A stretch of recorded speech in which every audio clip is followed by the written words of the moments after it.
Recibamos a nuestro querido amigo Hugo Godoy, que ya está con nosotros. Lo ponemos en pantalla. Bueno, me avisa cuando lo tenga listo a Hugo Godoy. Ahora sí. ¿Cómo estás, Hugo? Buenos días. ¿Qué tal? ¿Cómo les va? Muy buenos días. Aquí hay agenda larga. Primero disculparán por llegar un poquito tarde. Casito, estamos en los corre-corre. Casito nomás. Llegamos. Pero bueno, por Xelahuit. Estábamos conversando con Agüita Pérez. Tomar agüita. Tomará la agüita, mi querido Hugo Godoy, tomará agüita de valeriana, verá. Alguna vez tengo que contarles, en el 20 yo conversé con él y con su gente para ver si manejábamos su campaña para presidente, cuando era prefecto de Azuay. Y bueno, ahí hay mucha anécdota que contar. Hubo un desquebrajamiento brutal con las organizaciones y movimientos. Yacu es muy divisora, Yacu tiene ese problema. Casi rompe la CONAIE, o sea, eso es algo, algo que no se puede negar, y prácticamente casi desaparece Pachacutic también después de que él fue candidato, ¿no? Porque él es como Daniel Noboa también, es enigmático el señor Yacu Pérez. Nadie sabe qué. Pero tú no crees que en esa elección, bueno, era la oportunidad de que vaya Leonidas Issa, pero Pachacutic estaba en manos de dirigentes que estaban más tirados a la derecha que al centro o a la izquierda, ¿no? Recuerda que ahí estaba, no me acuerdo cuál era el que estaba de coordinador de Pachacutic, era alguien que es de la Amazonía, Marlon Santi. Entonces sí, ellos llegaron a un acuerdo y lo pusieron de candidato a Yacu Pérez. Y por eso no fue Issa, porque si no, Issa hubiera ganado en ese momento. Que Marlon realmente es más difícil todavía que tratar que Yacu. Yacu es más, te da la manito, te dice, a ver, conversemos, hablemos, a ver, mire, mi proyecto, y el tipo se ve, o sea, no considero que él no sea lo que proyecta. ¿A qué voy? Cuando yo conocí a Yacu Pérez, lo conocí en el quórum de Quito, en Cumbayá. ¿Cuál es el quórum? Es el centro de exposiciones de los pelucones, donde, pues, o sea, donde la Mercedes se reúne con sus clientes, digamos, el quórum. Allí lo conocí, allí me lo presentaron, allí veníamos de un proceso fuerte y complicado, el del 19, y miren que yo personalmente sí lo vi, a ver, de lo que estamos conversando los tres, yo era de los que pensaban que Yacu sí podía llegar. ¿Por qué? Gracias por este análisis. Pero no hizo una mala campaña Yacu tampoco, o sea, no podemos desconocer eso. Yo hablé con su director de campaña, el que ganaron en Azuay, con lo de la agüita. Tome agüita, vea, con un saxofón. Pero el time político también les dio en ese momento. Yo creo que en ese momento jugaron muchas cosas a favor de ellos y es una pena que se hayan vendido. Era una oportunidad histórica para el movimiento indígena. Nuevamente, gracias Carlita. Fueron divididos. Mi falta de respeto a los dos, bien buen día, pero siempre ustedes ya están como los caballos a correr, como en el fútbol gringo, ¿no? Ya entras a dar puñete. Verán, el asunto es que el 19 capitalizaron popularidad personajes que eran desconocidos, que tenían acción política. ¿A qué voy? No solamente era la lucha de la CONAIE que se mete en el 19 con Jaime Vargas, que debo decir, o sea, yo sé que a veces la gente se enoja mucho por lo que yo comento, pero yo no era tan conocido en ese tiempo por las entrevistas y porque yo no hacía transmisiones en vivo. Pero en ese tiempo sí había bastante relevancia en nuestras conversaciones, y yo me acuerdo que cuando hubo un paro de transportistas y se iban ya a hacer negociaciones con Moreno, yo sabía esa información, yo hablaba con Vargas y le decía que vengan a juntarse porque se caía el paro de los transportistas, pero Quito estaba peleándola, y Quito estaba, o sea, me refiero a la clase pobre de Quito, y Quito necesitaba refuerzos, y que esto se podía prolongar, y había una gran posibilidad de sacarlo a Lenín Moreno. Ese fue mi comentario. ¿Por qué no lo sacaron a Moreno, Hugo? ¿Qué pasó? ¿Quiénes transaron? Gracias por ese comentario. Ahora, solamente para terminar este preámbulo, cuando viene la CONAIE, viene también Pachacutic. O sea, en el principio de la marcha, amigos míos, y no me va a dejar mentir, Pablo Dávalos, por ejemplo, que yo le había dicho, perdón que lo diga Pablo, pero aquí en Ecuador Inmediato no me reservo mucha información. Directo. Un saludo para el doctor Francisco Herrera Arauz, gran amigo de esta casa. No importa si te equivocas. Francisco, saludos a Francisco, que sabe, yo fui director de su medio un cortísimo tiempo. Disculparán, es que es la gripe, es el resfrío, yo he estado en cama. Le vamos a mandar agüita. El agüita, el tomar agüita. Me está ayudando. Entonces sí, estoy un poquito mareado por las pastillas todavía. Pero bueno, el punto que voy es, en esos días se involucra también Pachakutik. Las primeras marchas, los primeros días de marcha eran de gente de izquierda que eran más políticos que los gremios campesinos que no habían venido. Por ejemplo, y lo que menciono de Pablo. Pablo había sido asesor de la alcaldía del recién elegido Yunda. Él era el asesor financiero. Yo le dije a él que Yunda, no vamos a hablar mal de la gente en este momento, pero para mí Yunda es lo peor de lo peor. Entonces le dije que no se vaya porque Pablo había sido el candidato a la alcaldía de Quito. Yo había sido su asesor de campaña el mes antes de las elecciones, cuando ellos ya tenían bastantes problemas. Yo entré mes y medio a tratar de hacer algo. Lo subimos del 0 como al 15%. Al final no estuvo tan mal. Pero como él tenía una buena propuesta de campaña, le absorbe toda la propuesta para la alcaldía de Quito este señor Yunda, con el propósito de que le haga el plan de gobierno, sobre todo el administrativo, porque Pablo ha sido ¿cómo se dice? Ministro de Finanzas. Compartió con Correa cuando no eran tan conocidos. Los dos manejaron la cartera de finanzas del país con el gobierno de Palacio, acuérdense de eso. Quien organizó eso fue Patiño. Allí surge el Ecuador nuevo, por ejemplo. Pero lo interesante es que Pablo entra a trabajar con Yunda.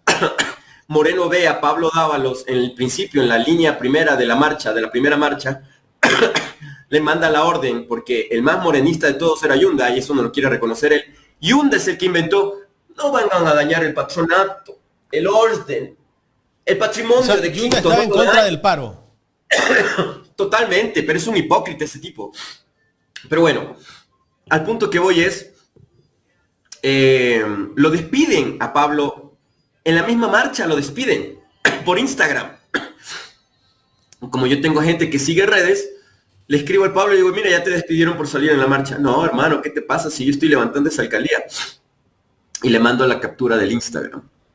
El señor Pablo Dávalos acaba de renunciar al puesto de asesor de financiero de la alcaldía de Quito. En la alcaldía de Yunda. En la alcaldía de Yunda. Y le digo, me mordiste la mano, pero ahora te mordieron la pierna. Entonces... ¿En qué año fue eso, Hugo? 19, principios no, pues de octubre. En el 19 no fue alcalde. Ya era alcalde Yunda en el 19, sí. En el 19 fueron las elecciones donde gana Yunda. Oh, ya. Que él pasó la pandemia, 2021. Claro. Y que con todos los escándalos y todo lo demás del hijo del guagua alcalde, no sé qué. Bueno, pero bueno, ya finalmente la justicia los declaró inocente a todos los que habían sido acusados. Las doctoras estas que fueron acusadas por este tema, ¿no? Que hay una pugna por Quito y eso es una realidad, eso no lo podemos negar. Pero bueno, el asunto es, y yo que he hecho campaña electoral por la alcaldía de Quito, te puedo decir que realmente es fuerte. Allí quieren tener 3 alcaldes, ¿no? Porque dicen que un alcalde para Cumbayá, otro alcalde para el sur, otro alcalde para el centro. Eso dijo una vez la directora de revista Vistazo, ¿no? Patricia Estupiñán. Solo te cambio un poquito. Cumbayork. Cumbayork. Como Sanborn York. Entonces, la cosa es que sí, Quito tiene una pugna bastante fuerte, pero no es tan desolador el panorama de la desubicación del clasismo de Guayaquil, porque en Guayaquil es pasando el puente, lo de San Borondón o La Puntilla, y Guayaquil completamente abandonado, completamente además saqueado, yo diría, porque todo el financiamiento de la alcaldía de San Borondón o lo que tiene La Puntilla es a costa de la gente de a pie de Guayaquil, ¿no? Y tú lo puedes notar en lo vivo que es San Borondón en la noche. Y eso me pena bastante porque... Toda esa gente tiene sus empresas en Guayaquil. Y en cambio Guayaquil está desolado por la violencia y por el peligro, ¿no? En Guayaquil en la noche no ves nada, está oscuro, no se mueve la gente porque tiene miedo, antes era distinto. mientras que San Borondón tienes los restaurantes, los bares, ahora los hoteles, etcétera, ¿no? Es muy triste realmente, ¿no? Lo que le han hecho a Guayaquil. Pero volviendo al tema de la bronca social de ese tiempo, Pachacuti capitaliza en Quito, sobre todo en la juventud, que vio la lucha de los campesinos y de los indígenas y de los dirigentes políticos. Porque antes de eso, en el mismo paro, antes de eso, Pablo había caído, y eso tengo que decir, bien, qué bueno que hablemos de este tema, porque Francisco Herrera, creo que fue este reflejo cognitivo, habló con ustedes hace unas semanas, y ciertamente se publica un video posterior a la negociación que tú mismo preguntas con el gobierno para que se vaya a la CONAIE, para que la CONAIE deje la protesta, porque Moreno estaba por caer. En donde en una universidad, me parece de Ambato o de la SUAY, Pablo, que había hecho una gira de medios en esa época, gira de universidades, lo habían grabado, un estudiante lo había grabado diciendo que ellos habían frenado la protesta social porque no querían que caiga Moreno para beneficiarlo a Rafael Correa. A ver, Correa y Pablo tienen, sobre todo Pablo, tiene una bronca muy fuerte con Correa cuando eran parte del Ministerio de Finanzas del presidente Palacio, que ya murió. Y en mi criterio, Palacio fue uno de los mejores presidentes contemporáneos que ha habido, aunque fue parte de la dupla con Lucio Gutiérrez. Pero Palacio sí era de izquierda, Palacio fue el que convence a la CONAIE para que promocionen o para que apoyen la dupla Lucio-Palacio. Palacio era un científico, un médico excepcional, una gran persona, en mi criterio. Ustedes saben que yo hablo muy mal de la gente, pero de la gente de bien yo hablo bien. Me consta. Lo que pasa es que Pablo, su tesis de la Universidad de Francia en Lovaina era justamente las prácticas del FMI en el mundo. La destrucción de los países a través de la invasión de las políticas de Washington a través del FMI, del Fondo Monetario Internacional y del Banco Mundial. Para el tiempo en que Patiño era cercano a Palacio, era hombre de confianza y le organiza el Ministerio de Finanzas y parte de su gobierno cuando los socialcristianos deciden sacar a Lucio Gutiérrez, hubo una especie de espacio donde Palacio pudo maniobrar y realmente hizo muchas cosas positivas. Y la cosa es que, a ver, yo no puedo hablar mucho de lo que en confesión me han dicho mis amigos, clientes y amigos, porque eso sería romper, yo diría, el protocolo de confianza. Pero lo que sí te puedo decir en breve síntesis es que para Pablo, Correa le roba la idea o la lucha de él de toda su vida contra el Fondo Monetario Internacional. Y para Pablo, porque claro, cuando yo lo conozco en campaña le digo, ¿por qué odias a Rafael Correa? Y él me cuenta mucho, pero lo estoy resumiendo. Para Pablo, Rafael Correa era un pro FMI. Era una persona que venía de la academia, de la universidad donde yo estudiaba, que era la San Francisco, daba clase de macroeconomía. Y Rafael Correa no había tenido visos o digamos, complicaciones o reproches contra la política de Estados Unidos. Bueno, Rafael Correa estudió una maestría en Estados Unidos, en la una universidad, no recuerdo si es la de Michigan o una de estas, pero si tú te acuerdas, Correa hasta el final de su gobierno siempre hablaba bien de los gringos, por su tiempo y que cuando vivió y pasó unos buenos, lindos 3 años en Estados Unidos. Y claro, uno tiene sus recuerdos y habla con buen gusto del lugar donde lo tratan bien. Entonces eso Pablo no lo tenía. Pablo sí era recalcitrante, contrario a todas esas visiones de instituciones que venían de Washington. Entonces eso es lo que a Pablo le molestaba, que al final el que más brilló sobre la política anti-FMI fue Rafael Correa y no él. Pero yo creo que ambos son unos extraordinarios economistas y hombres muy inteligentes. Entonces, considerando eso, creo yo que no hay demasiados reproches que hacer. Pero son cuestiones de todo lo que en rivales políticos, ¿no? Todo lo que ocurrió en las protestas del 2019, donde Pablo Dávalos da unas declaraciones, él estuvo en un conversatorio y ahí se expresó de las protestas, que no había que provocar la caída del gobierno de Moreno, parece que había dicho, porque eso es como quien dice darle la razón a Rafael Correa y para que regrese el correísmo. Y desde allí, desde allí Correa escuchó esas declaraciones o vio esas declaraciones, entonces siempre se lo saca, siempre se lo saca a relucir, ¿no? Yo te digo, cuando yo hablaba con Vargas para que se anime la CONAIE para venir a Quito, y esto me puede causar más persecución, pues está bien, la idea era sacarlo a Moreno. La idea era sacar a Moreno y a todos sus porquerías de ministros. Ellos no vinieron a Quito para algo peor, algo menos que eso. El problema está en que Pablo dice eso para venderle a la sociedad ecuatoriana el fracaso y el engaño que les hizo el gobierno de Lenín Moreno. Sobre todo Celi, sobre todo Richard Martínez, después de la transmisión, porque a ver, yo estuve un poco detrás de toda esa situación, pese a que pues yo tenía muy limitada la posibilidad de participar porque nació mi hija Camila, estaba recién nacida, entonces, estaba esperando a mi hija Camila, y no querían en casa que la hija no conozca al padre, ¿no? Porque el tiempo era muy violento. Entonces, el asunto es que cuando se da la posibilidad, cuando Moreno es presionado por organismos internacionales coyunturales, como por ejemplo de Naciones Unidas, la Relatoría por Derechos Humanos de las Naciones Unidas, ocurre que le llaman a la dirigencia de la CONAIE para hacer un acercamiento, un diálogo a través de las Naciones Unidas. Nosotros habíamos intentado que hubiese una mediación a través de otras organizaciones, y eso, por ejemplo, es una de las razones por las cuales el gobierno chino me tiene a mí vetado, por romper mi simple espacio como contratista a meter a escuchar en algo que creo yo que afectó un poco las relaciones chino-ecuatorianas hasta el día de hoy. Pero la ONU sí tuvo entrada a través del gobierno de Lenín Moreno, de hecho fue la que me dio esos diálogos, pero lo interesante fue que cuando a mí me dicen que se iban a, y no me dejará mentir Vargas, el mismo Pablo Dávalos, Verónica Albuja, yo hablaba con todos ellos, y cuando se da esa posibilidad de que dialoguen, dicen que no se iba a hacer en la Casa de la Cultura, porque en la Casa de la Cultura estaba tomada por la CONAIE.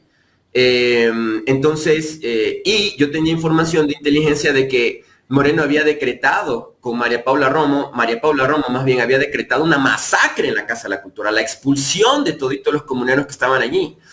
Esto fue una noche de un sábado, viernes o sábado, me acuerdo, en la que, fue desesperante cuando te digo, en serio, yo cometí un error de involucrar a dos embajadores, que no puedo decir más.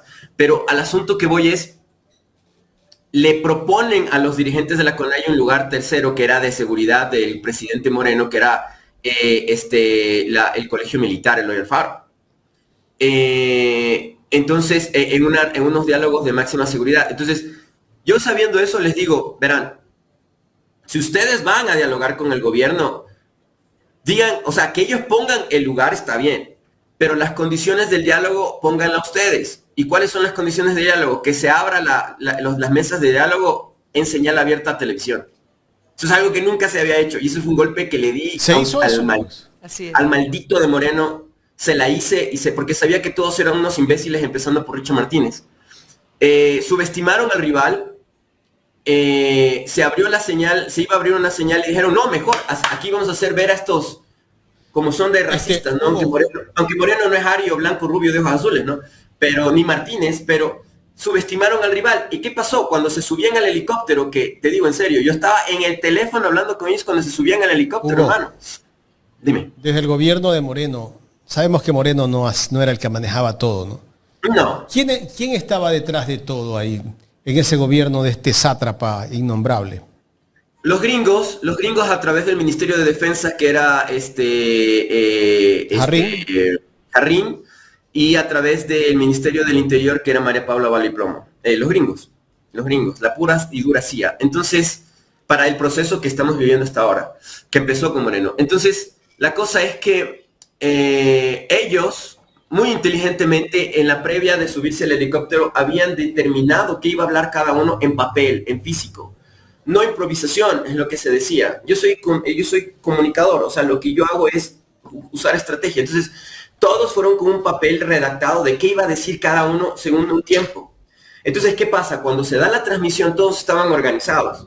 Primero habla el presidente de la CONAIE, en ese tiempo Vargas, y cada uno con un papel. Tú viste que en la mesa famosa, todos estaban con un papel leyendo cada una de las partes, y cuando hablaba otro decía su parte, y cada otro decía su parte, y cada otro decía su parte. Un desconocido, Leonidas Issa, menciona el tema del tractorcito, que lo hace famoso. Tuvo su minuto de fama allí, y desde allí eso lo catapultó. Lo masificó, lo capitalizó hasta ser candidato a presidencial y todo lo demás. Pero yo creo que de todos los dirigentes... Después de esas protestas también le destruyeron su reputación. Lo acusaron de terrorista, de narcoterrorista. Amenazado, exacto. Bueno, entonces, los medios de comunicación han destruido la reputación de Issa, ¿no? Ya, para terminar ese capítulo de lo que fue Moreno entra en silla de ruedas por una puerta con su edecán, bravísimo, con chompa de cuero café, me acuerdo. No, yo no voy a ceder. No. Lo hicieron ceder. Que iba a derogar el tema del diésel, que es lo mismo que se pelea ahora. Y no había la violencia y la delincuencia que ahora hay. Lo de los hospitales no había.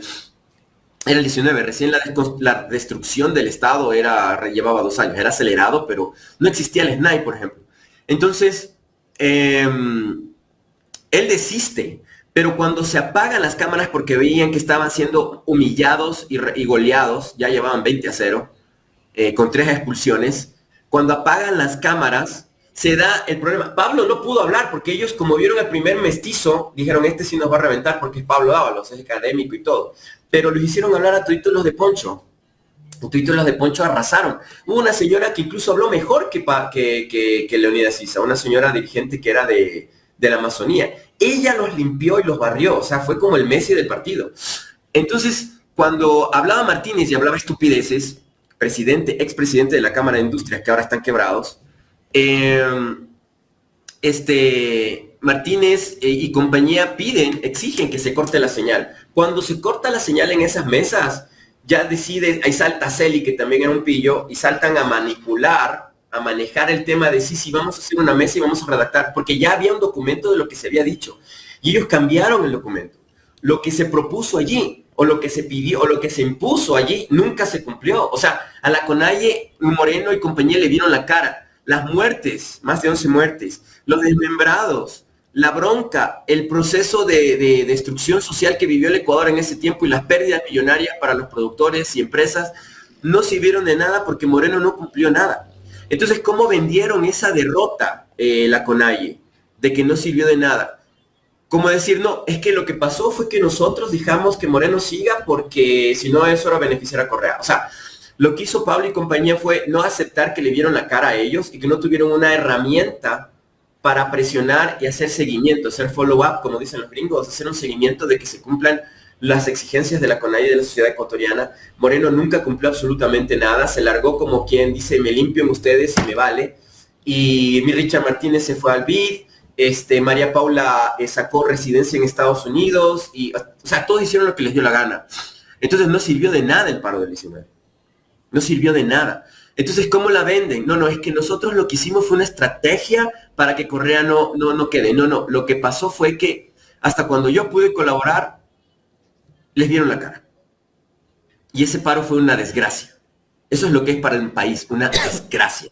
No sirvió de nada, porque lo que había que hacer era decir en esa mesa, vamos a hacer como pasó en el caso de Bucarán, vamos a hacer una coyuntura momentánea para una salida de Moreno, por alguna razón, llamar a elecciones en un año, que la asamblea que tenía mayoría, la RC, proceda al tema del juicio político, como tú quieras, y que haya una transición, de la que sea, constitucional, no al estilo Alarcón, que fue lo que se le ocurrió a Febres Cordero y a Nebot, sino algún proceso de algún tipo, ¿no? Que el pueblo quería que salga Moreno. Esa era la realidad. Pero no, terminó Moreno, bueno, vino la pandemia también, que fue algo devastador para todo el planeta, no solamente para el Ecuador, que capitalizó también Moreno y compañía, y terminaron su mandato. Entonces fue un fracaso el paro del 19, octubre rojo del 19, como lo llamo yo.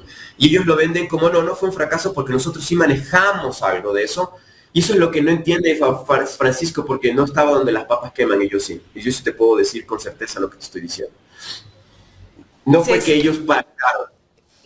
Al igual que en ese momento, hoy también vivimos un paro, y un paro liderado por el movimiento indígena. Por supuesto, como tú decías y con tu sabia experiencia, las condiciones y el momento es diferente. ¿Cuál es el momento que vivimos actualmente, ¿no? ¿Y cuál crees tú que es la posición del movimiento indígena? ¿Se va a mantener latente? Bueno, ya tiene experiencia, tú nos acabas de hacer un resumen de lo que pasó, de lo que le hicieron. ¿Cuál tendría que ser en estos momentos la posición del movimiento indígena, dado que ahora sí tienes un presidente soberbio, de mucho poder, tanto a nivel nacional con la oligarquía como a nivel internacional, y que desde el día uno dijo, prefiero morir antes que retroceder? Ya esa lectura te deja mucho que decir, estimado Hugo. Gracias, Carla, por esa pregunta, porque es bueno hacer las comparaciones para hacer análisis predictivo. Del pasado, del presente, para poder decir que puede pasar adelante. Similitudes. ¿Tienes otro Vargas?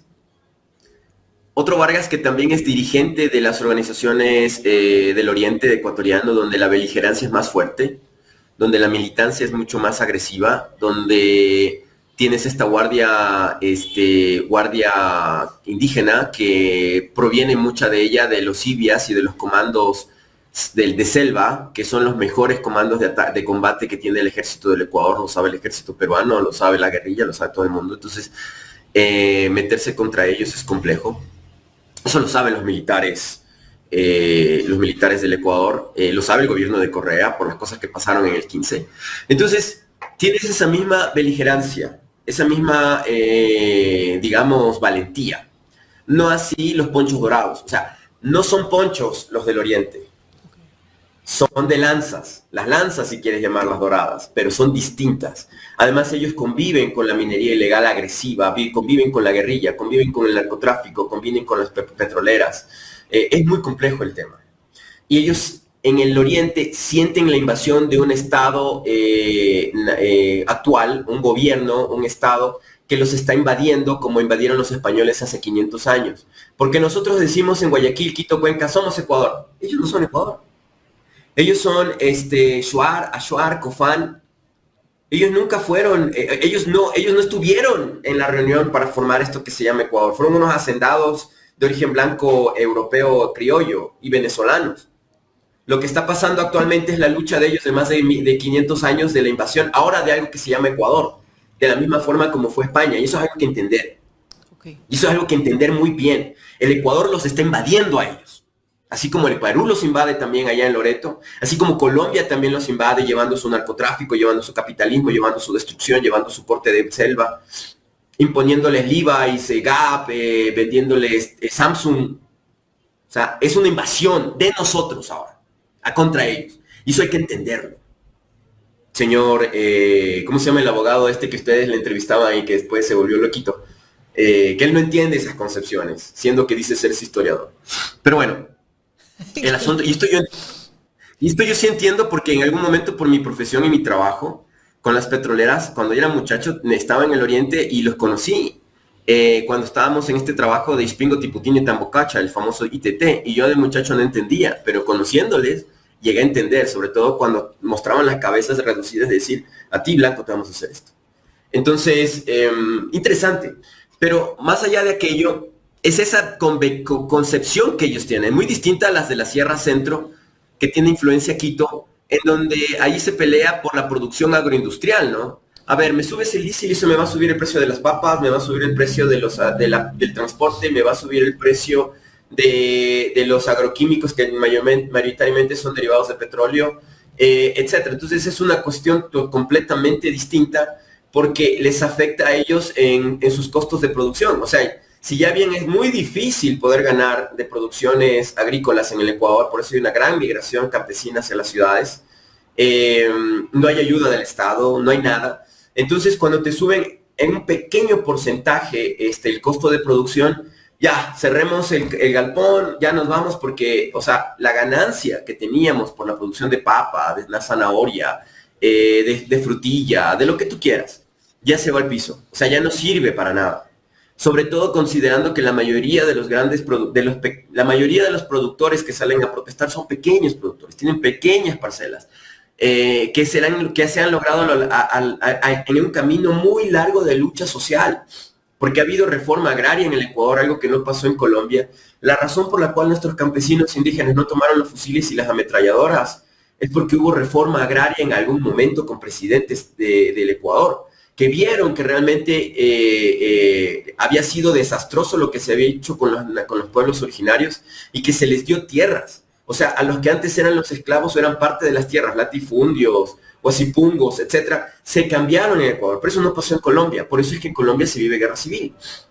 Entonces, ese proceso de cambio es lo que hizo que el campesino hasta ahora no haya tomado las armas. Pero como he dicho en muchas oportunidades con ustedes y con otros, la presión de no permitirle al campesino vivir de su trabajo puede hacer que tome las armas. Y en Ecuador todavía yo no sé, Carlita. En Ecuador yo no sé por qué todavía no toman las armas los campesinos. No lo estoy impulsando, pero por ejemplo la captura de los 17 militares, por la bronca que tienen ellos de ver cómo los militares también los invaden, también los matan, también los torturan, y como existe en la Constitución el tema de la jurisprudencia, que es algo propio de esta Constitución de 2008, que es impresionante, que se estudia en Europa, se estudia en Asia, porque es una innovación tecnológica social. Es algo impresionante que quieren destruir con la constituyente que viene, o que pretenden venir. Por cierto, entre paréntesis, dato duro que le doy a Ecuador en directo, como exclusiva, perdóname, Pachakutik logró ser aceptado como partido político por el no en esta campaña para la constituyente ayer. Me lo acaban de mencionar. Y creo que es el único partido, porque yo entendía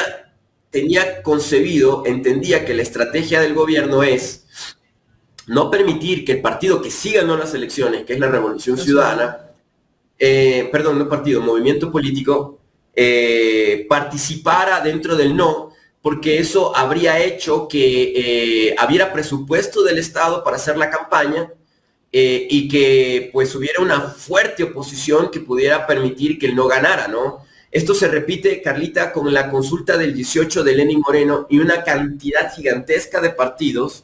Ya estaba Atamaín en esa época. Mira cuánto tiempo ya van estos pillos, ¿no? Atamaín, Pita, Cero.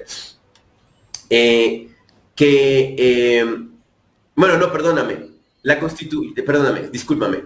La consulta popular del 18 es la que permite que ellos ingresen por el Trujillato, ¿no? Pero lo que voy es, quienes estuvieron en ese momento aprobados para hacer campaña por el sí fueron Democracia Sí de la REA, otro que traicionó y nadie habla de la REA, pero la REA estuvo en la señor Gustavo Larrea. Ese personaje que pues ahora es millonario. Pero más allá de aquello, Democracia Sí, los partidos inventados del hermano y del primo de Lenín Moreno que apoyaron la primera candidatura de Daniel Noboa, Partido Social Cristiano, etcétera. Por el no, ¿sabes cuál era la única organización que logró ingresar porque le subestimaron? Era una organización de mujeres, una provincial de mujeres de Guayas, que Rafael Correa apadrina y se mete a hacer la campaña por el no Correa cuando todavía no le surgieron el flujo psíquico. Y acuérdate tú que hizo una campaña nacional solito, Rafael Correa, por el no. Como quien dice, yo solito contra toda la Champions League, o sea. Y ocurre que, por ejemplo, en Esmeraldas casi lo linchan a Rafael Correa porque fue a una radio local a hablar en una entrevista por el no, y afuera esta organización de los MPD y de la actual, y de quienes gobiernan y manejan Esmeraldas hasta actualmente, lo quisieron matar a Rafael Correa. Y tuvo que esconderse allí en esa misma radio, eso fue en el 18, la campaña que él hizo por el no. Y acuérdate tú que el compañero de ustedes hizo algo que le costó su carrera, su profesión, su trabajo en Ecuador, en televisión ecuatoriana, en TV Ecuador, porque tenía un programa en la tele pública, Javier Lazo, de entrevistas, y Javier le hace una entrevista previo a la campaña, me parece que fue un viernes. Javier lo entrevista a Rafael Correa un viernes, para hablar sobre justamente su posición por el no en la consulta popular. Eran 7 preguntas que supuestamente ganó todo sí.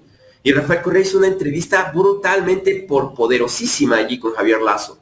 Y al otro día Javier Lazo ya no estaba. Ya su programa Palabra Suelta, que él hace con ustedes, salió de la tele pública. Y le negaron cualquier espacio y cualquier oportunidad en los medios públicos y privados del Ecuador. Esa entrevista le costó eso a Javier Lazo. Gana el sí, con una serie de mentiras y de porquerías destruyeron la institucionalidad del país y hasta ahora estamos padeciendo eso, querida Carlita. Después del 18 vino la Diana Salazar, que hasta ahora sigue manejando la Fiscalía y pues el sistema judicial del Ecuador desde la Embajada de Argentina. Vinieron la judicatura, vino el tema de... O sea, todo fue un... Hugo, o sea, y con ese antecedente que tú nos explicas, ¿tú crees que dejen al final que la Revolución Ciudadana pueda inscribirse y participar en la campaña por el no? Ya no, la Revolución Ciudadana ya está fuera del juego. Pero Ecuador... Pero si está Pachacutic, tendría que haber entonces ahí una unión impulsada. Carlita querida, con el corazón en la mano, mira, con el corazón en la mano, te digo una cosa. Así como participé y colaboré cuando la RC buscó esa alianza que al final salió tarde, pero salió con Pachacutic y que trabajamos fuerte para que se dé, no me han agradecido, pero estuvimos en eso. Le digo, Carlita, le confieso, nos teníamos que reunir en los parques, apagando los celulares para poder hablar de estas cosas. No voy a decir más nombres. Me comprometo y daría hasta la vida porque hubiese otra alianza y otro pacto. Estamos a tiempo. Estamos a tiempo. Ahora es por el otro lado. Ahora el que tiene la sartén por el mando es Pachacutic.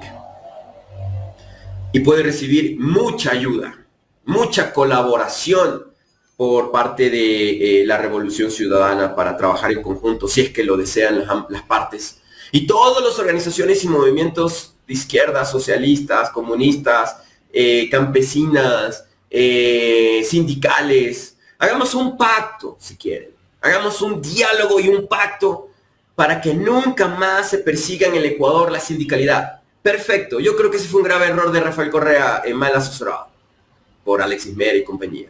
Ok, que no vuelva a pasar, porque eso ha costado un montón. Por eso estamos mal. Que hubo una persecución contra las personas que luchan por el agüita y por antimineros. Ok. Lo de Cuenca nos demostró hace 15 días que nuestra juventud tiene clara la película de no a la minería, no a la contaminación del agua. Ok, no más. Y tenemos que buscar la plata ya no debajo de las piedras, en los aires. Veremos qué hacemos. Pero un pacto de nunca más explotación en las zonas protegidas, en las zonas donde vive el pueblo Achuar, Cofán y todas estas poblaciones. Si ahí hay petróleo, pero ellos no quieren, se respeta. Ese fue el grave error de Rafael Correa. Y hemos perdido años de progreso por esta pelea, por esta bronca. Creo que entendimos la lección. Cuenca y su juventud nos ha demostrado, al unirse todos, de que ya no quieren ellos minería. Ok, perfecto, se entendió el concepto. Las izquierdas modernas tenemos que poner en la agenda la visión progresista de los muchachos, que puede ser de izquierda o de derecha. Hay que tomarla en cuenta. Pero perdemos más peleándonos por potenciales, o sea, han pescado en río revuelto nuestras peleas desde nuestra cancha, los Novoa, por ejemplo, porque ellos tienen acciones en minería en Azuay, ellos tienen intereses en petroleras del oriente, ellos tienen intereses en la importación de hidrocarburos, como el diésel. Perdimos la oportunidad de producir nuestro propio diésel en Santa Elena. En una entrevista con ustedes les dije y les mencioné que había demasiados visos de que la explosión que ocurrió en el horno de Esmeraldas, hay demasiadas sospechas de que eso fue autoinfligido para que no se produzca diésel. Y el hermanito de Daniel puede importar diésel de manera perfecta desde otros países porque tienen los contactos, tienen la asociación y tienen la estructura en paraísos fiscales para poder hacerlo, y el negocio va a seguir creciendo. Entonces, nosotros por la desunión realmente hemos perdido demasiado. Y sí, Carlita, hay muchas izquierdas. Hay muchas izquierdas. Y no hay consenso. Y cuando ya nos vemos casi prácticamente aplastados, es cuando recién nos unimos para decir, no, el enemigo de mi enemigo es mi amigo. Pero et pluribus unum, como dice el dólar, hagamos una alianza, una unión entre los plurales, entre los que pensamos diversamente, porque divididos y separados nos van a destruir. Y una cosa más, yo personalmente sé de esto porque me estoy ofreciendo, yo y mi equipo, para colaborar y trabajar para la campaña por el no, con agresividad y con todo lo que nuestro equipo permite, y también con mi experiencia con el tema del fraude electoral, para que Pachacutic no sea embaucado, digámoslo de una cierta manera. Entonces, ojalá se escuche mi voz con la humildad que me presento así, como el que simplemente abre y cierra la puerta a los patrones.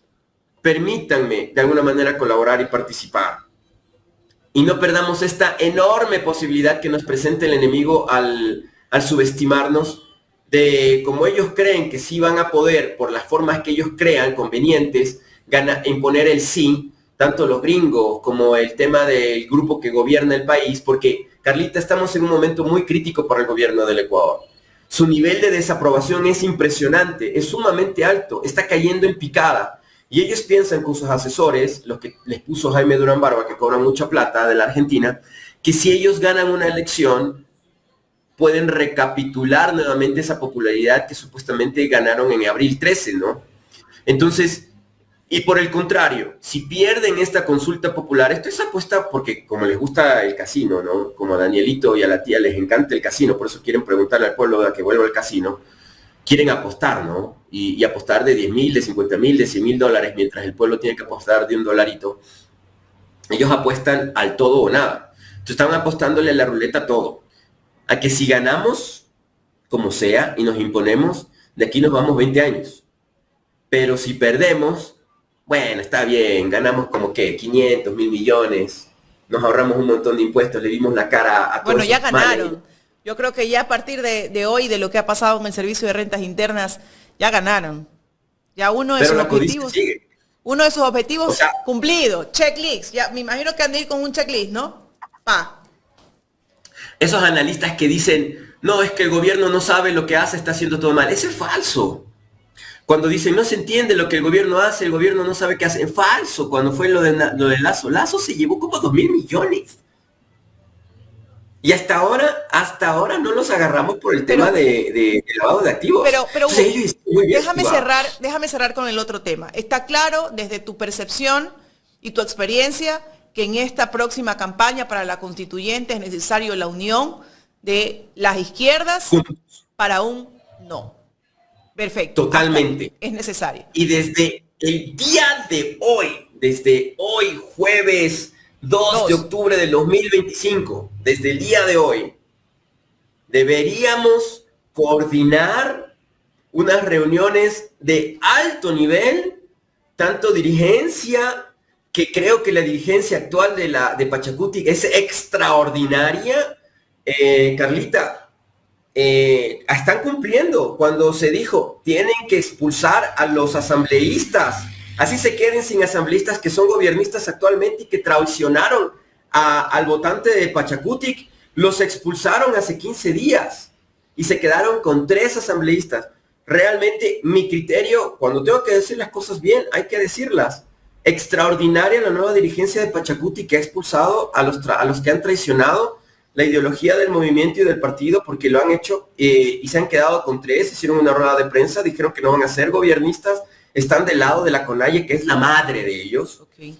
Y creo yo que están dándose las condiciones como para que del criterio contrario se pueda en igualdad de condiciones y de visión. No, nosotros somos el partido más relevante o el movimiento político más importante del país, ustedes tienen que escucharnos a nosotros. No, sino que en igualdad conversar y dialogar como que fuera la ONU, ¿no? Entonces, nos prestamos como contingencia como para poder hacer aquello y que haya un documento y un acuerdo.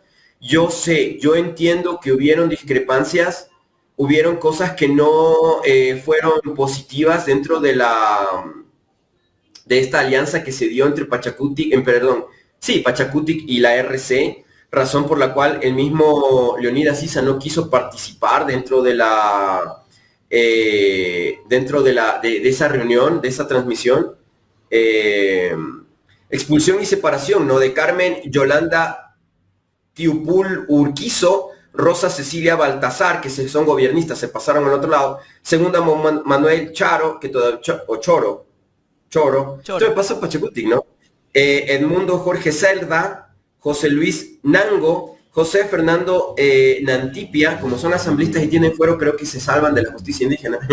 Pero en todo caso, están haciendo cosas que no habían hecho antes. Yo creo que es un momento muy interesante entender que solo se puede gobernar Ecuador con la CONAIE, si no, no. Así como entendemos que en la agenda de cualquier gobierno de aquí en adelante tenemos que tomar la agenda de protección del medio ambiente. La agüita, hay que respetar a la agüita. Eso da votos, eso da paz. Entonces, ahora, hagámoslo. En base a esto, y como dices, ¿no? ¿Cómo está la dirigencia de la CONAIE? ¿Se deben de sentar a conversar? ¿En qué condiciones se deben de sentar a conversar?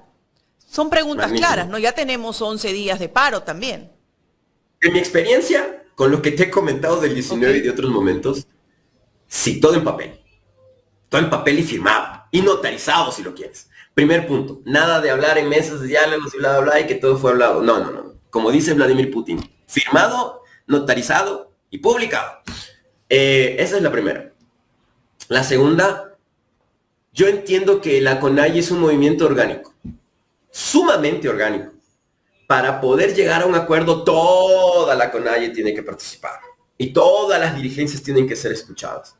Eso ya es una estructura que ellos conocen y entienden muy bien y que debe permitirse que ellos tengan esa organización. Una vez que ellos tengan su acuerdo, su diálogo, su estructuración y eso pase a Pachakutik, que venga la RC.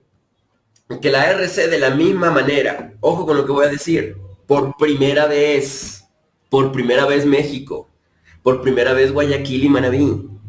De la misma manera hay que aprender y no delegar por celular. Es que me están diciendo que esto es lo que hay que hacer desde México. No. De la misma manera, representación de provincias y sus asambleístas, que son bastantes. También voz y opinión de ciertos dirigentes que están fuera del país. Y que no se imponga una voluntad de un grupito. Porque ese fue el problema del pacto que casi no se hace con Pachakutik en la Sierra Ecuatoriana, porque había imposición de ciertas dirigencias de otro país, en ciertos puntos, y eso queda mal, porque a mí me lo comentaron después. ¿Viste que pasó eso que en cámaras casi no se firma porque Luisa se paró, y viste que vine yo y puse un papel, y aquí esto, ¿por qué lo ponen de último momento? No, es que de México están pidiendo que esto no, o de Venezuela están pidiendo que esto no. Perdón que lo diga, Carlita. Y por eso tal vez Rafael Correa nunca me dará la mano. Perdóname, señor Correa, pero usted comete demasiados errores también. Este es un tiempo distinto y Carlita me lo ha preguntado. Esto ya no es Alianza País. Alianza País desapareció en el 19. Y han venido movimientos y movimientos y movimientos y cambios y recambios y recambios, y quienes están peleando ahorita no son ustedes. Ustedes cada vez están atrás. Y merecen mucho crédito y mérito. Pero ese crédito y mérito es proporcional al momento histórico que están viviendo. Quienes están en Ecuador son los que tienen que decidir y actuar. Ustedes se fueron.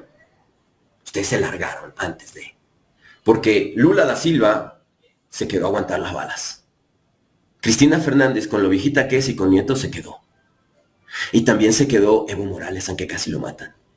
Otros personajitos se fueron felices y contentos a otro continente a escribir sus memorias. Entonces, esa es la razón también por la que los ratones hicieron fiesta. Entonces no me vengan a decir aquí bla, bla, bla, bla, bla.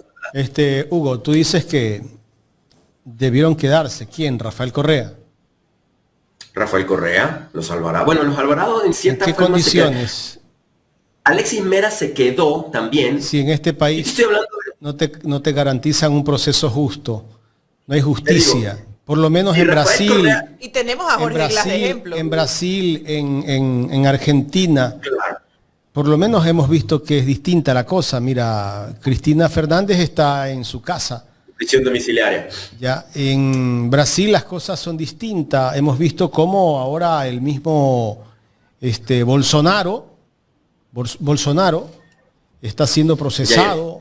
La gente que actuó de mal manera, ahora en las elecciones que quisieron, después de que ganó Lula, quisieron hacer un golpe en contra de Lula. Bueno, un potencial golpe de Estado. O sea, allá por lo menos vemos una justicia un poco distinta, ¿no? Acá en el Ecuador, tú sabes cómo funciona la justicia, la persecución que hacen. Tenemos un Jorge Glass, Hugo, ¿no? Un Jorge Glass. Claro. Mira Jorge Glass cómo está. Te respondo en 5 palabras. Si Correa no se iba más, nunca hubiera pasado todo esto. 10 palabras. No creo. Nunca hubiera pasado. Yo no lo creo, Hugo. Una sola marcha de Rafael Correa en todo el país. Ya había un no plan. No hubieran podido hacer la asamblea, no hubieran hecho la consulta popular del 18. Ya había un plan, Hugo. El infeliz de Moreno ya tenía el plan, ya lo habían comprado, ¿no? Ya había un plan para arremeter contra todos. Cuando los asambleístas vieron que no estaba el líder, porque tenían mayoría absoluta en la asamblea, hubo esta ruptura, ¿no? Esta división de los morenistas y de los correístas. Y esa división provocó que se dieran cambios dentro de la asamblea. Y el golpe más fuerte obviamente fue la constituyente, ¿no? Porque cuando ya cambiaron la estructura para que viniera un consejo de participación ciudadana que pusiera fiscal, que tenía plenos poderes, Trujillo, que venía de los socialcristianos. O sea, todo tiene una cadena de consecución de hechos, ¿no? Igual, en una entrevista que me hicieron en México y que Correa reposteó y dijo, en algunos detallitos no estoy de acuerdo, pero casi en la mayoría sí. Hay una palabra que empieza con I, que siempre por mi dislexia no me acuerdo, y no es, yo digo siempre la palabra confiado, pero no utilizo esa otra palabra. Hubo mucho exceso de confianza, mucho exceso después de sacar la base de Manta, de manera democrática, el único país en el planeta que sacó una base gringa fue Ecuador. Eso no le perdona a Correa. No te vas. Así de fácil de decir, no, los gringos no. Oye, los gringos han hecho masacres en otros territorios por bases. Entonces, no te vas tranquilo y feliz. Y eso es lo que... Te digo en la entrevista, incluso fue con Jesús Escobar. Esa entrevista en México, que hace como un año yo dije, estos son los errores de Rafael Correa y su grupo. En exceso de... No es confianza, exceso de confianza no es. Hubo mucha... ¿Tú crees que sacar la base de Manta fue un error? Ese fue una... No, para nada, eso estuvo excelente. El error es que ellos se hayan confiado. La segunda es declarar en Quito la sede de la UNASUR, bueno, la Unión de Países de América. Desde mi punto de vista, el error del expresidente Correa fue haber puesto al traidor ese de Moreno. Y él lo reconoce, y él pide disculpas incluso, ¿no? Esa fue la primera. Y mira, cuando se dio esa reunión en Guayaquil con Marcha y que Correa dijo él va a ser el candidato, fue Correa el que decidió eso. Los que conocían de cerca a Lenín Moreno y compañía dijeron no, que sea Jorge Glass. Fue Rafael Correa el que impuso eso. Yo no sé qué diálogos habrán tenido con Moreno previo a aquello. Porque hasta Lenín Moreno dice, no, yo no quería ser presidente, yo no quería ser candidato, no. De los dientes para afuera lo decía, pues, el sinvergüenza. Claro, obvio. Porque el tipo estaba feliz con su dinero robado allá en Europa. Porque él había robado. En el mismo Manuela Sáenz habían sospechas y pruebas de temas de robo por el tema de las camillas, el tema de las sillas ¿cómo se llama? Las sillas de ruedas. Y mira, donde surge el primer anticorreísmo quiteño grave, duro, es en la gente que conoció y sufrió lo que era Lenín Moreno, lo déspota que era, lo cruel que era, lo malvado y perverso que era. La primera gente que me hablaba mal del gobierno de Correa empresarialmente era la gente que había tenido que tratar con Lenín Moreno. Entonces sí, fue su grave error. Y muchos otros errores. Claro, Correa dice, ¿cómo me pueden echar la culpa a mí del traicionero? ¿Acaso yo soy culpable del traicionero? Como Bolívar lo traicionó Santander y otros más, y lo mataron. Como mataron a Sucre, etc. ¿Quién es el culpable? O cuando Plaza mata a Eloy Alfaro. No me quiten la culpa de la traición, del traicionero. Puede ser, pero, a ver, si tú das papaya, como dicen los colombianos, sabiendo que te la van a hacer, pues, o sea, no sé, trata de tener líneas de prevención, quizás de alguna forma, ¿no? De ser precavido, como dicen las abuelitas. Claro, eso ya es pasado. Pero mira, Jaime, yo te tengo que decir una cosa. Si lo que estoy diciendo lo digo y puede doler a muchos, es porque lo estamos sufriendo los que estamos aquí. Y los que estamos aquí tenemos el derecho de reclamar y de protestar porque nos... A ver, ayer me reuní con una empresaria que le secuestraron y le secuestraron a los hijos y no puede denunciar porque tiene miedo, porque le siguen diciendo, si denuncias, te podemos volver a hacer algo a ti y a tus hijos. Y le sacaron $350,000, Jaime. $350,000, tuvieron que vender todo. O sea, y me dan la norma de que ya no puedes subir a toda tu familia en un vehículo para irte a pasear a comer helados en algún pueblito cercano.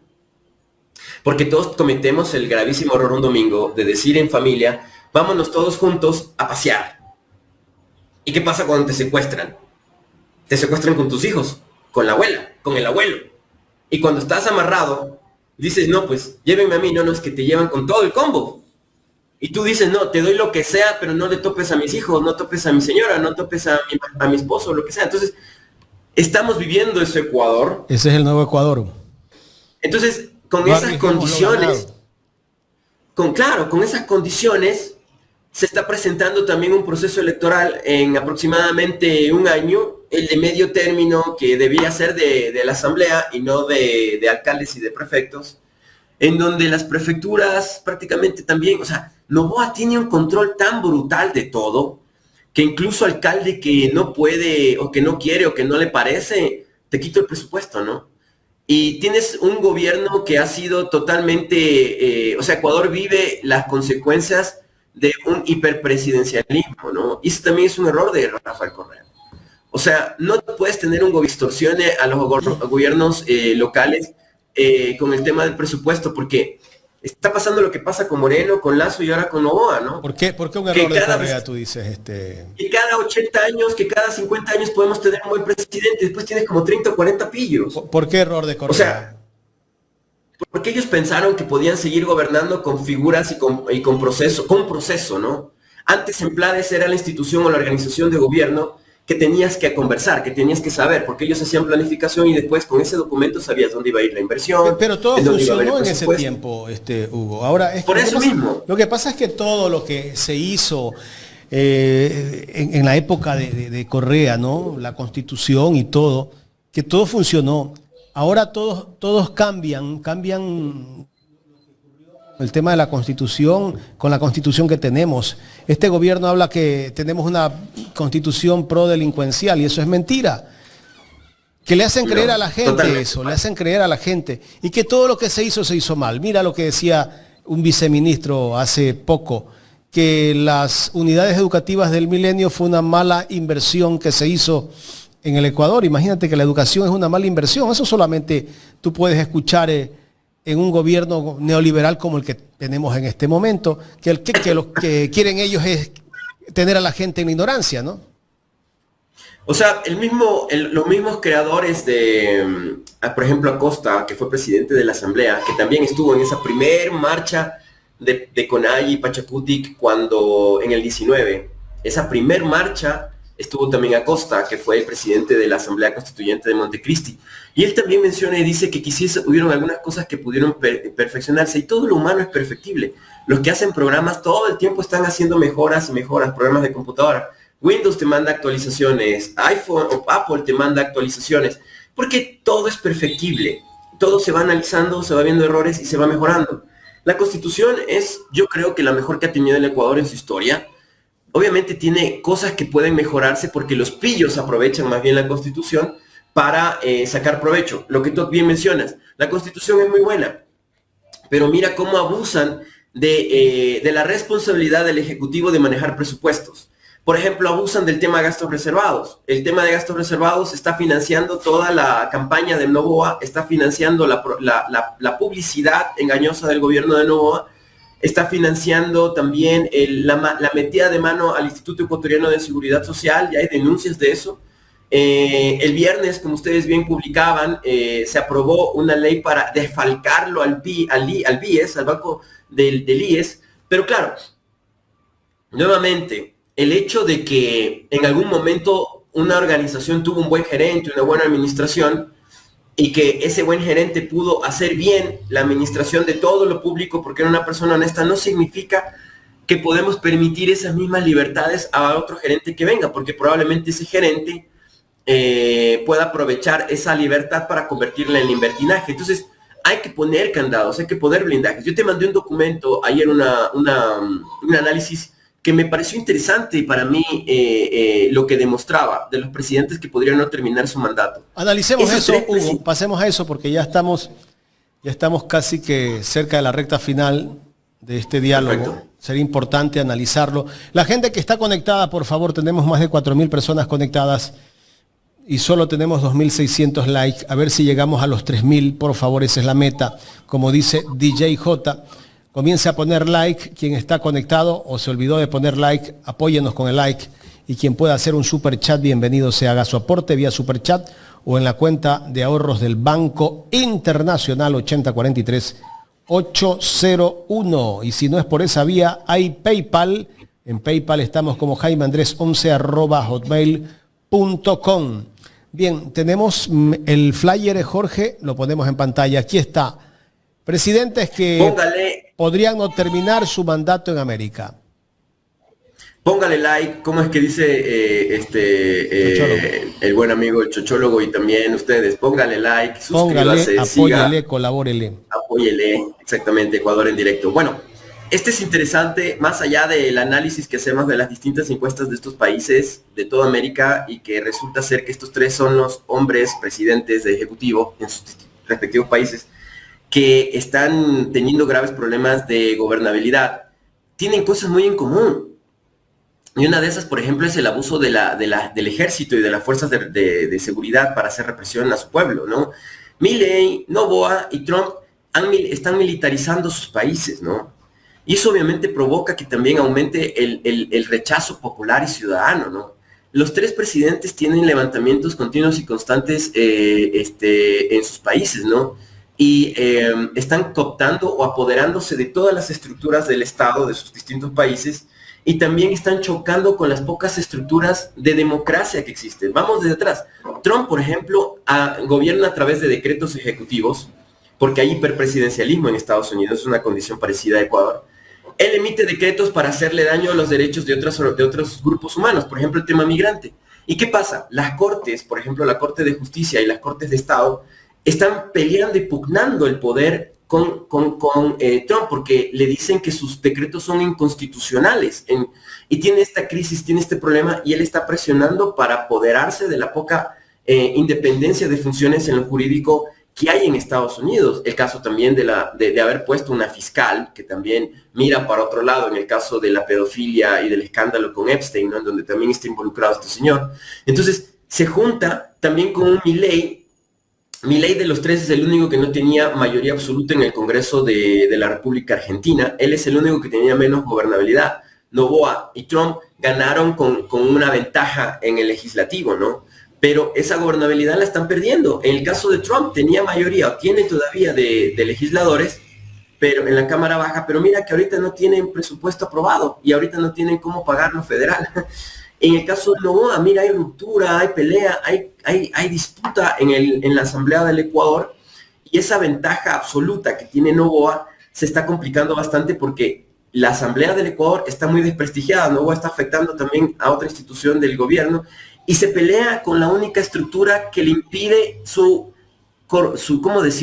inconstitucionalidad, que es la Corte Constitucional. Y con una consulta popular, él quiere hacer más poderoso al presidente del Ejecutivo, que una sola persona decida como rey, como emperador, lo que es legal y lo que no es legal en un país. Por eso te digo que no es correcto, no es positivo la hiperpresidencialidad. De ahí tienes el tema de Milei, que también él es el que más está cayendo por actos de corrupción. ¿Me ibas a preguntar algo otra vez?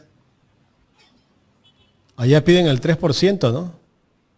Perdóname, pensé que ibas a preguntar algo. No, Milei cae. Cuando dijiste corrupción, el 3% piden de coima. Los videos, los audios de la hermana, Karina, que caen por el tema de actos de corrupción, de venta, de lobismo y todo lo demás. Este tema de una empresa que se llama, de medicamentos, que se llama Suizo-Argentina, que pues se demuestra que han hecho sobreprecios, lo mismo que acá en Ecuador, sobreprecios sobre medicinas que el Estado le compraba, para algo que duele mucho en la Argentina, para quitarle presupuesto a las discapacidades, a la ayuda que se le da a las personas con discapacidad en la Argentina.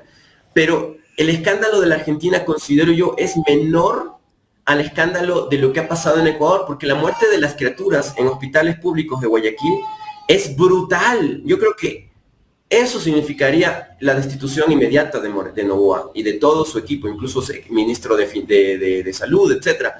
Porque en Argentina no ha pasado lo que ha pasado en el gobierno de Milei, ni en Estados Unidos tampoco. La muerte de criaturas, porque se roban hasta las cánulas, los catéteres y esas cosas que se utilizan para neonatos, todavía no ha estallado en la Argentina. Las masacres que se dan en las cárceles de Ecuador, que son las peores del planeta, no se dan en la Argentina ni en Estados Unidos. Entonces, lo que ocurre en Ecuador no es un hartazgo, sino una climatización, una adaptación a la descomposición total de la sociedad ecuatoriana por un hiperpresidencialismo, ¿no? Por eso yo te digo, considero que si se levanta el pueblo ecuatoriano y hay una lucha y hay una crisis y una salida de Daniel Noboa, la población ecuatoriana pedirá que ya no más emperadores.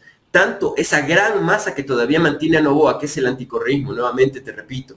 ¿Por qué razón la gente odió a Correa? Porque decían que era autoritario, decían que era autócrata, decían que se tomaba los poderes, etcétera, etcétera. La gente no quiere emperadores. Eso se llama democracia, e pluribus unum, la unión de los plurales.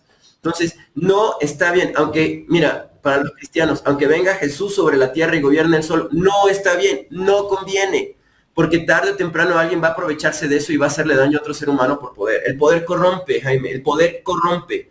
Entonces, una cosa es ser candidato y otra cosa ya es estar en el poder. Entonces, yo te digo porque he conocido muchas candidaturas que cuando están a pie caminando con la gente son una cosa y cuando ya están en el cargo, ni te contestan.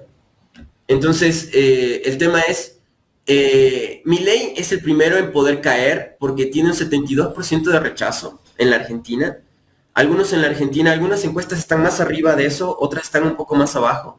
La crisis de Milei es tan grave que los medios de comunicación pautados, que le apoyaban, La Nación, Clarín, Infobae, ya están hablando mal de él también. Y eso no puede comprar los medios como acá en Ecuador. Bueno, acá se están comprando los medios. Lo que pasa es que los medios no quieren hundirse y que sean quemados como pasa en Nepal. Alguien menciona, es que el caso de Nepal es que quemaron los canales de televisión allá. O sea, en el 19 casi queman Teleamazonas y Ecuarriza se salvó porque está arriba en el cerro. Hay que caminar, pero caminaron para allá. Teleamazonas Quito, dices tú, ¿no? Teleamazonas Quito. Pero claro, ahí está el cerebro, pues, ¿no? Ahí están los dueños. Pichincha, Grupo Pichincha Diners aquí en Quito, y Corral, que fue secretario de presidencia de ¿Tú crees que todos estos canales están entregados al gobierno? Mira, el caso de Cuarriza, por ejemplo, analicémoslo. Pero hay días que están bien y hay días que no. Hay días que tocan algo que no lo sacan otros medios y después como que se retractan. Hay una llamada de presidencia y cambian la línea editorial.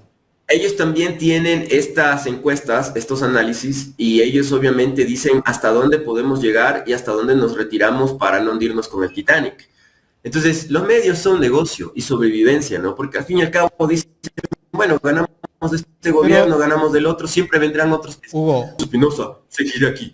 Hugo, los medios de comunicación no son grandes negocios que te dan rentabilidad. Lo que te dan es tal vez relaciones, conexiones, negocios muy aparte de lo que es el periodismo, ¿no? Algunos tienen otras empresas donde ahí se vinculan contratos. Son poder de manipulación y también es un gran negocio. Mira, yo te digo de la venta de la posta. Yo me acuerdo cuando estaba colaborando con una precandidatura a la alcaldía de Quito y le dije, bueno, para que te des a conocer una concejal, tienes que salir, tienes que hacer un programa, búscate un medio y de allí te ayudamos a organizarte. Esta persona buscó un medio que en Quito es un canal de televisión local que se llama Telesucesos, de un tipo extremo de derecha, pero esta persona consiguió un espacio allí y me dijo, ya tengo el espacio, entonces ahora vamos a hacer un programa. El programa lo diseñamos, se llamaba Hagamos Ciudad, y te comento esto, estamos hablando del 17 o del 18. Ese programa que esta persona que tenía aspiraciones para ser candidata a la alcaldía de Quito, me lo copió Yunda, etcétera. Pero más allá de aquello, Boscán y Vivanco iban a pata, con pantalones roídos, a hacer un programa allí que se llamaba el Ministerio del Interior. Con hoja de papel bond se paraban en una cámara de los de Telesus. Yo tenía mayor producción que ellos, pero de largo. Y ellos con una hoja de papel bond salía el Vivanco a decir, bueno, bienvenidos al Ministerio del Interior, que era un logo de un calzoncillo mal dibujado. Estos madres no tenían nada. Pedían, Vivanco, como tiene parientes millonarios, pedían el edificio, en la casa de Vivanco, aquí en la Amazonas, cerca de donde yo vivo, un espacio para poder reunirse allí y hacer sus negocios, con Boscán y compañía. Y acaban de vender su medio, dicen, por $1 millón.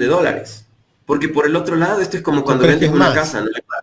Más. Esos manes se metieron más. Pero millones. Ellos siguen en el medio, pues ¿cómo es el negocio ahí? ¿Cuál es la razón? El negocio es decir que vamos a seguir, pero no van a seguir. Ellos con esa plata van a crear otros medios, van a tratar de popularizarlos. Yo creo que ya no van a monetizar, capitalizar el odio a Rafael Correa, que fue lo que les dio popularidad y les dio plata. Ellos monetizaron, capitalizaron el odio a Correa. En este momento ellos están en decaída, saben, y esto es una estupidez que está cometiendo ¿decaída con $1 millón en el bolsillo? Están ganándose lo que pueden, exacto, pero este es un error de Danny mucha Boy, plata también, Claro, estos 10 años supieron, y bueno, además, 9 años. Siguen en el medio, pues Hugo, ellos siguen trabajando, siguen ganando un sueldo, me imagino. Van a sacar, Boscan tiene un departamento cerca de donde yo vivo que vale más de $400,000, que por contactos obtuvo el crédito del Banco del Pacífico para financiar ese departamento. Ya te digo, un man que comía helados en la Carolina, yo lo veía sin oficio ni beneficio. Y después, a los pocos años, cuando viajaba a Guayaquil o a otros lugares del Ecuador, él iba delante del avión, cuando existía TAME, ya no existe, y después lo recibía una Trailblazer que parecía blindada, ¿no? En el aeropuerto. Y yo decía, ¿y este man de dónde? Como dicen en Quito, ¿de dónde? Y ahora están portentosos y poderosísimos, ¿no? Pero ya se quemaron en la historia. Entonces, aprovecharon el barco antes de que sepan que hacía aguas. ¿Por qué está perdiendo público? Porque obviamente, como pasa con Ecuarriza, como pasa con Teleamazonas, el ser gobiernistas no da rating. El ser gobiernistas, tú ves en las métricas, ustedes saben de eso porque estamos en el mismo baile. Las estadísticas que no mienten de Facebook, de TikTok, de Instagram, de YouTube, etcétera, te dicen cuando estás perdiendo público y cuando hay otros medios que van creciendo continuo y constantemente y tienen más poder de influencia. Ejemplo, ustedes que están surgiendo, han surgido algunos, no están ustedes, están BN Periodismo, estoy yo que nunca pensé meterme en estas cosas, pero me refiero a que hay una disidencia que está capitalizando esos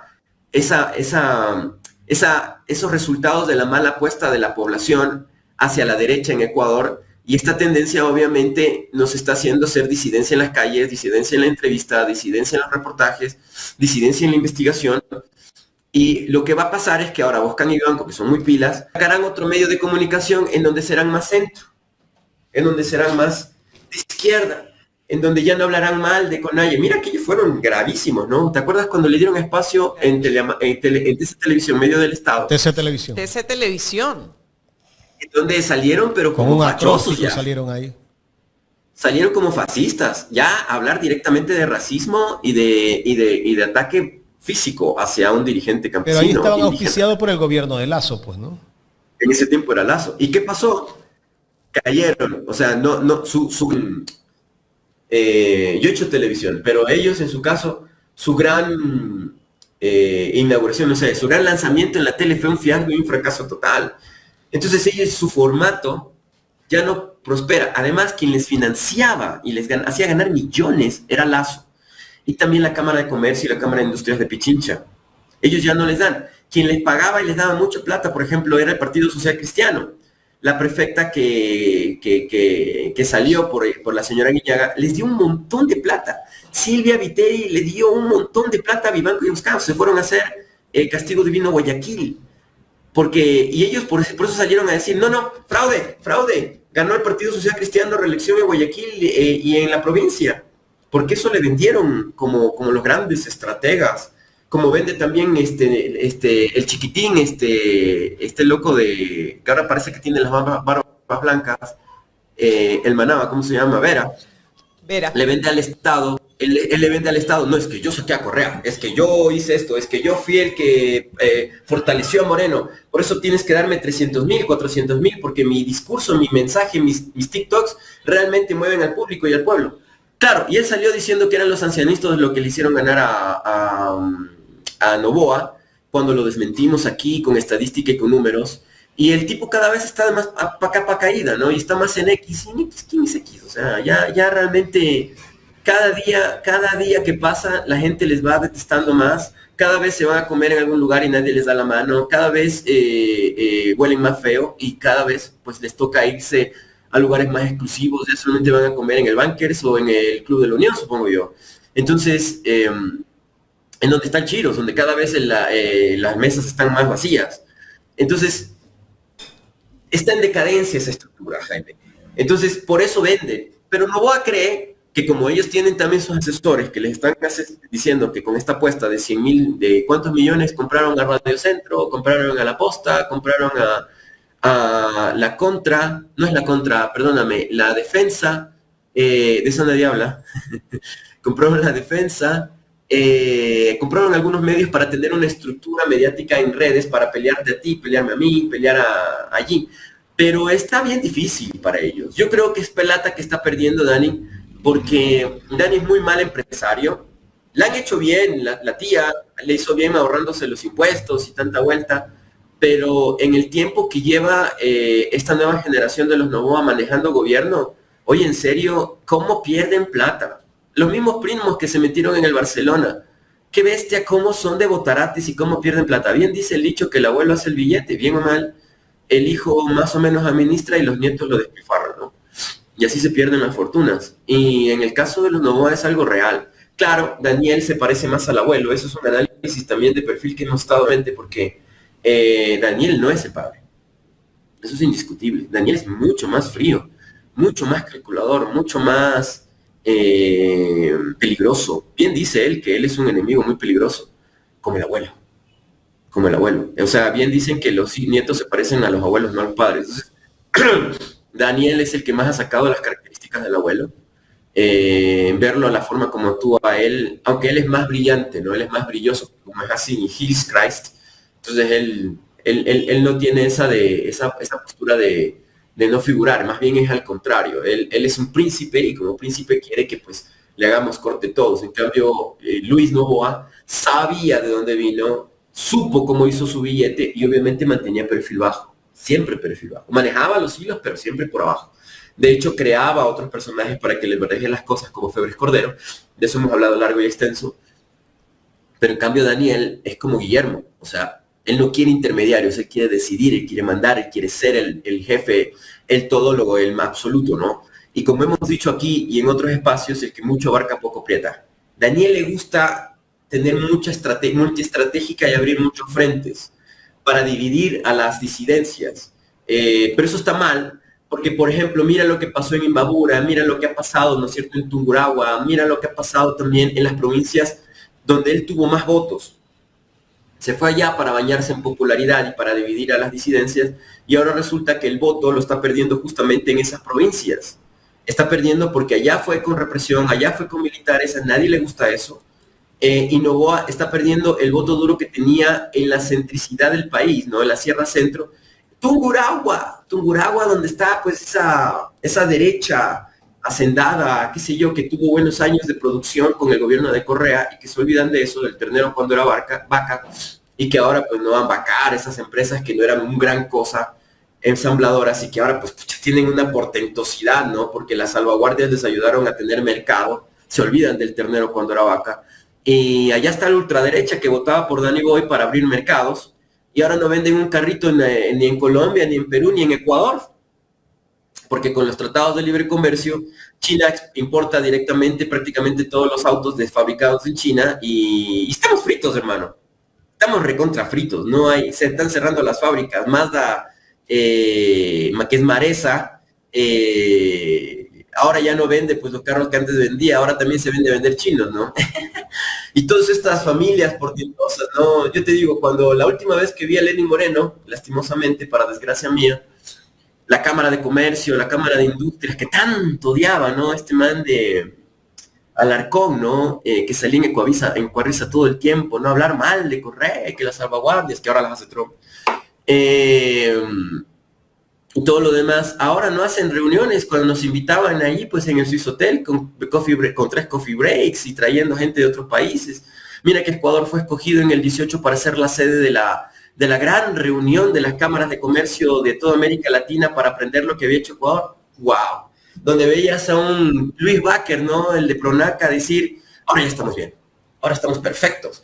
Veías una empresaria, ¿no? Que vive del Estado ahora, la que es canciller, la señora Sommerfeld, que era feliz y contenta con su carterita. No, pues ahora sí, ya estamos felices con Lenin, que ahora sí va a haber trabajo, bla, bla. A los 2-3 años quebró su Arogal.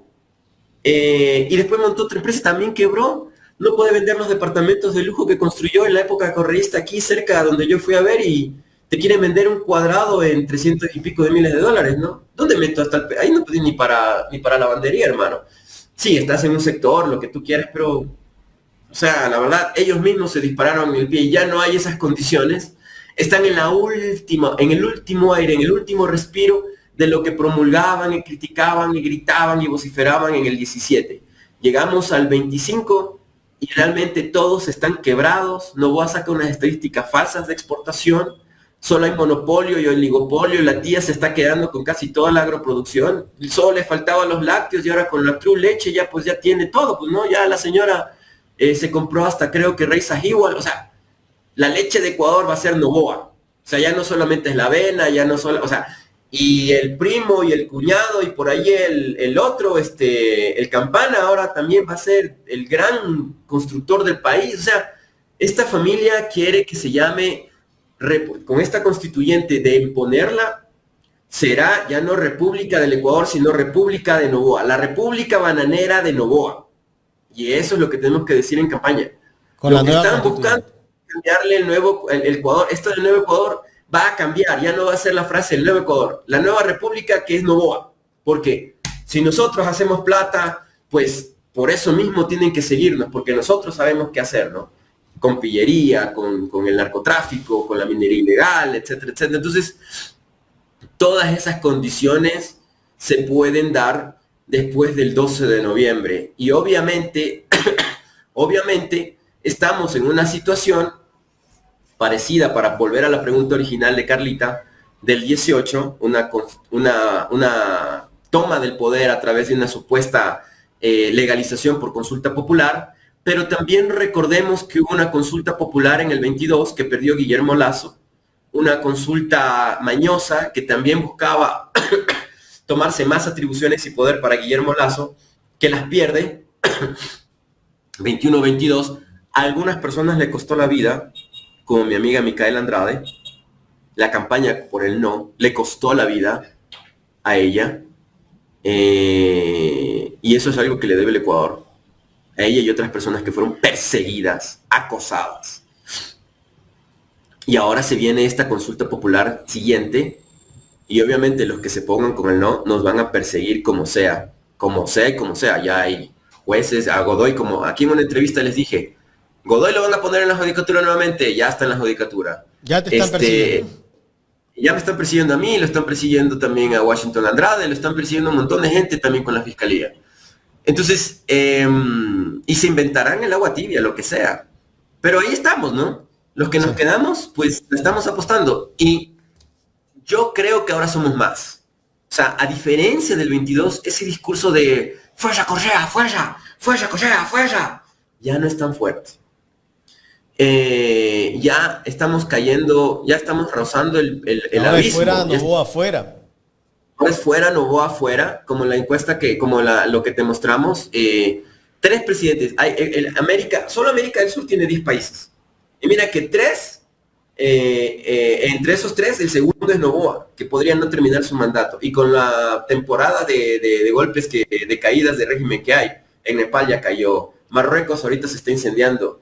En Perú los muchachos de la generación Z, y invito a la generación de muchachos que está perdiendo su futuro, la generación Z, que se pongan las antenitas de vinil del Chapulín Colorado de mi generación y se pongan pilas, porque en Perú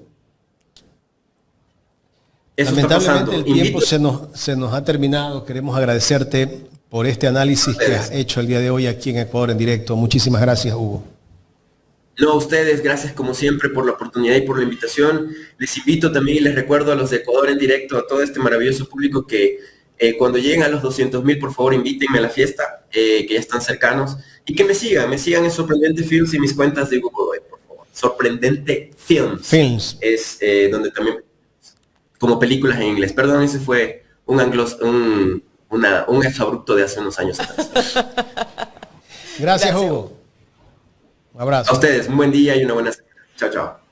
Hugo Godoy, experto en comunicación política, conversando con nosotros en esta mañana aquí en Ecuador en directo.